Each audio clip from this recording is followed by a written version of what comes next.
नमस्कार मित्रांनो, आज आपण ऐकणार आहोत अतिशय सुंदर कथा. कथेचं नाव आहे चोरी आणि ही कथा लिहिलेली आहे उत्तम सलाकाळ यांनी. चला तर मग ऐकूया आजची आपली कथा चोरी. सुगीचे दिस होते. समदा शिवार हिरवं लुगडं नेसल्यागत वाटत होता. पिकावर पाखरांची गर्दी उडाली होती. कवळ्या कंसातला कवळा चीक आपल्या इवल्या इवल्या चोचीनं टिपताना सगळी पाखरं चिवचिवत होती. आणि हे संकट हुसकून लावायला शेतामध्ये बुजगावणी उभी केलेली होती. पण ह्या असल्या खोट्या सोंगाला भ्यायला ती पाखर काही एवढी कच्च्या दिलाची नव्हती. आणि म्हणून शेतात माचवे उभे करून रामप्रहरीच बाया माणसं हे वर्र करीत भिरभिर दगड गोफणीमधून भिरकावत होती. माळामाळावर गाईगुरं हिरव्या चाऱ्यावर तुटून पडली होती आणि त्यांचा वळणा करत आलेली पोरं रानभर उंडारत होती.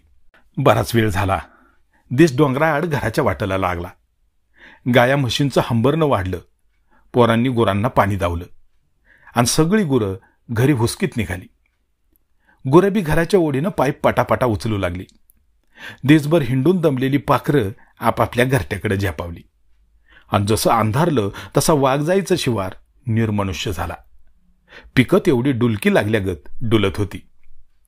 अशा वेळी तात्या वाघजाईच्या शिवाराकडं झोकांडत निघाला होता. तात्या अंग काठीनं दणकट, तालमीमध्ये वस्तादाच्या हाताखाली लोखंडाच्या कांबीसारखा कडकनं चिवट झालेला. पण गाड्याला बाटलीचा नाद लागला आणि वस्तादाची लात पेकाडात बसली. तालमीतून निघाल्यापासून त्याला खुराक मिळाना. मग ह्याच्या त्याच्या शेतात काम करू लागला. पण गडी मुळातच कामाला एक नंबर. सुगीच्या दिवसात त्याला राखणीसाठी बोलावणं हमखास येई. आज सुद्धा तो मारुतराव पाटलाच्या पडाळीवर धान्याच्या राखणीला निघाला होता.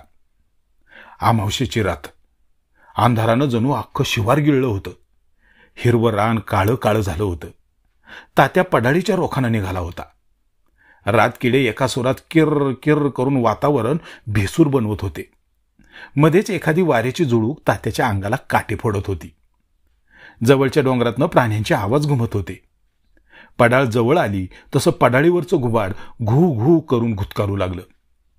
तात्या आपल्याच नादात पडाळीच्या दाराजवळ आला. डोळ्यावर निघताना झोकलेली हातबट्टीची नशा अजून होती.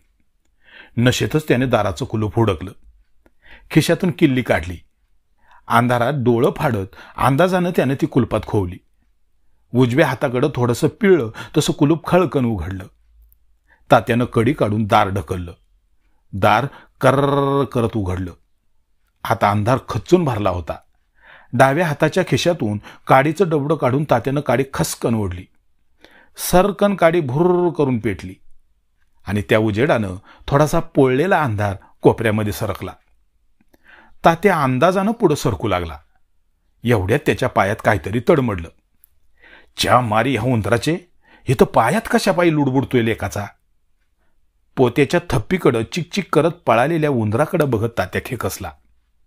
हातात पेटती काडी घेऊन तो तसाच कोणाड्यातल्या बत्तीजवळ आला. त्यानं बत्ती पेटवली तसा उजेड त्या घरामध्ये हिंडू लागला आणि त्याच्या भ्यानं कोपऱ्यात दडालेला अंधार गुपचूप बाहेर सरकला. पोत्याच्या थप्पीजवळ तात्यानं आपलं घोंगडं अंतरलं. त्यावर बूट टेकवत सुस्कारा सोडला. दार उघडच होतं आणि त्या दारातून वारा आता जोर आल्यागत सुसाट सुटला. त्याच्या जोरानं दार खडखडू लागलं. तात्यानं एकदा त्याच्याकडे पाहिलं आणि गुडघ्यावर दोन्ही हातांचे तळवे टेकवत तो उठला. त्यानं मोठ्या प्रयासानं दार गाठलं. दाराला कडी घातली. मगाशी ढोसलेल्या बयेचा परिणाम आता तात्यावर व्हायला सुरुवात झाली होती. तात्याचं डोळं तारवटलं होतं. त्याचं पाय पायात घोटाळू लागलं होतं. कसा बसा घोंगडीवर येऊन तो टेकला आणि तसाच पसरला. थोड्याच वेळात तात्या नाकामध्ये गावू लागला. रातकिड्यांच्या किरकिरीमध्ये तात्याच्या घोरण्याची भर पडली. मध्यरात्र झाली. तसं वारं गपगार झालं. शिवारात परत एकदा शांतता पसरली.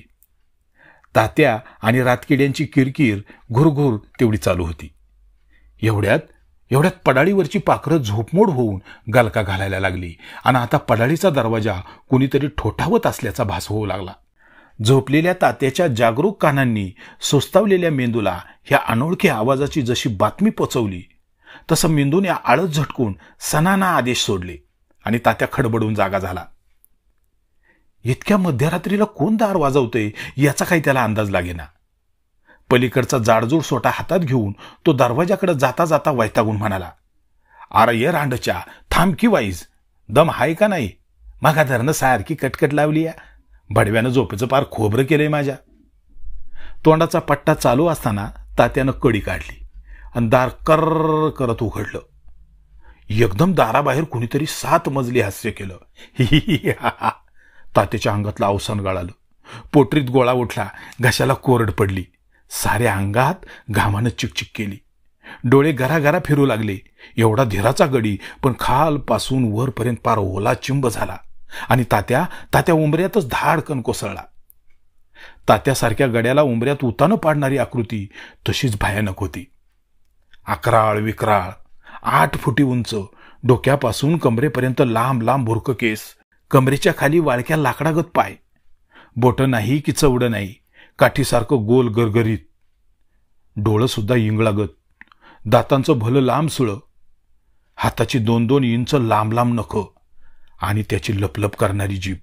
असं ध्यान पाहून कसाही गडी आडवा झाला नाही तर नवलच.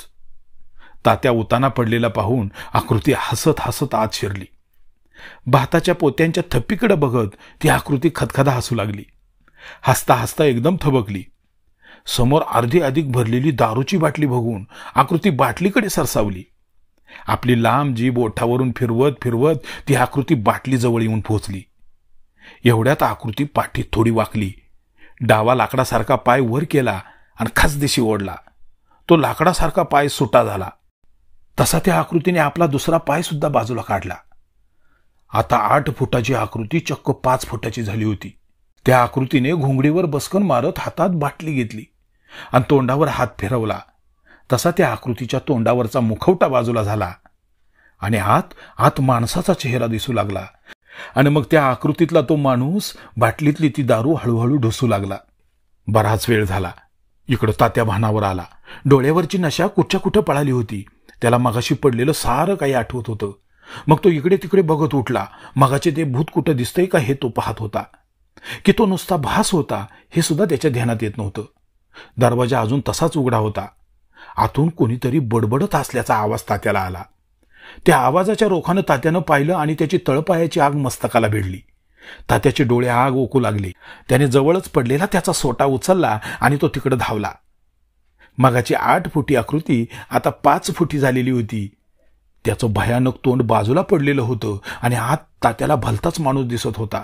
आणि तो माणूस त्याची अस्सल पहिल्या धारीची अर्धी बाटली घशाखाली रिचवत बडबडत होता. तात्याच्या डोक्यात उजेड पडला. त्याच्या ध्यानात सगळा प्रकार आला. त्याची भीती कुठच्या कुठं गायब झाली आणि रागाच्या तडाक्यात त्यानं सोट्याचा फटका त्या माणसाच्या पाठीवर हाणला. "आई ग, मेलो मेलो" करत तो माणूस विव्हळला. तात्यानं त्याच्या झिपऱ्या धरल्या. तसा त्याचा केसाचा टोपच हातात आला. आश्चर्यानं तात्या त्याच्याकडे पाहत होता आणि आपलं भांडं फुटलं म्हणून तो माणूस गप्प भ्यालेल्या गायीसारखा तात्यासमोर बसला होता आणि तात्या आपल्या हातातल्या सोट्यानं त्या आकृतीला चांगला बडवून काढत होता.